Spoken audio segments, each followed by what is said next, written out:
মুখ্যমন্ত্ৰী ডক্টৰ হিমন্ত বিশ্ব ডাঙৰীয়াৰ নেতৃত্বত আমি আজিৰ পৰা 3 বছৰ আগত ডিব্ৰুগড়ত এলএন কোচিং চেণ্টাৰৰ লগত সৈতে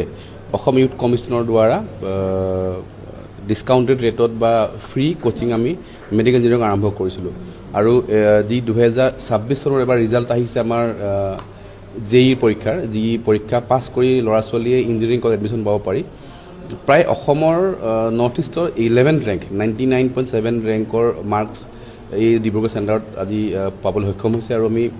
আশা কৰোঁ প্ৰায় 27 জনমান ল'ৰা ছোৱালীয়ে IIT যি পৰীক্ষা হয় জেই এডভান্স তাৰ কাৰণে এপিয়াৰ কৰিব পাৰিব এই চেণ্টাৰৰ পৰা মই ভাবোঁ আমাৰ অসম চৰকাৰৰ যি পুঁজি দ্বাৰা ব্যৱহাৰ কৰি আমি এটা কোচিং চেণ্টাৰ খুলিছিলোঁ তাৰ পৰা 27 জনকে ছাত্ৰ ছাত্ৰীয়ে IIT পৰীক্ষা উত্তীৰ্ণ হোৱা মোক আমাৰ খুব গৌৰৱৰ কথা তাৰ লগতে গোটেই 27 জনেতো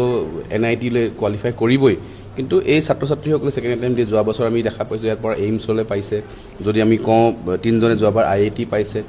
তাৰ আগত 3 জনে ইয়াৰ পৰা IIT পাইছে আমি প্ৰত্যেক বছৰে অসম মেডিকেল কলেজলৈ ইয়াৰ পৰা যদি মই যোৱা বছৰ তথ্য আপোনালোকক কওঁ 36 জনে যোৱাবাৰ ইয়াৰ পৰা অসম মেডিকেলত মানে অসম মেডিকেল কলেজ অসমৰ মেডিকেল কলেজত যিসমূহ মেডিকেল অসমত চলি আছে তো 36টাকে ল'ৰা ছোৱালী যেতিয়া ছিট পায় এটা বছৰত আমাৰ কাৰণে গৌৰৱৰ কথা অসম ষ্টেট ইউথ কমিছনৰ কাৰণে যে আমি মুখ্যমন্ত্ৰী ডাঙৰীয়াৰ যি প্ৰচেষ্টা অসমত বিভিন্ন ফিজিক্সৱালা হৈ গ'ল আজমল চেণ্টাৰ হৈ গ'ল চেণ্টাৰ চলি আছে কিন্তু আমি অসম চৰকাৰৰ পইচাৰে ল'ৰা ছোৱালীৰ লগত পঢ়াই আছোঁ আৰু তাৰ লগতে আজি ৰিজাল্টৰ আৰু এটা কথা ক'ব বিচাৰোঁ যে আমি তেজপুৰত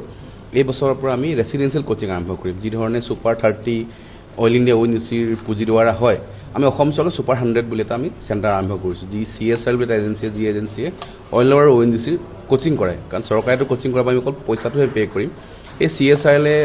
আবেদন কৰিছে তেখেতলোকৰ তেজপুৰ চেণ্টাৰত তেখেতে ৰেচিডেঞ্চিয়েল কৰিব আৰু আমি ইয়েৰলি 100 বা 150 ল'ৰা ছোৱালীক আমি ৰেচিডেঞ্চিয়েল কোচিং কৰাম মেডিকেলৰ কাৰণে যাতে আমি প্ৰত্যেক বছৰে 100-150 ল'ৰা ছোৱালীক আমি মেডিকেলৰ ছিট দিব পাৰোঁ যিকোনো খবৰৰ বাবে যোগাযোগ কৰক আমাৰ এই নম্বৰত 9181 307 221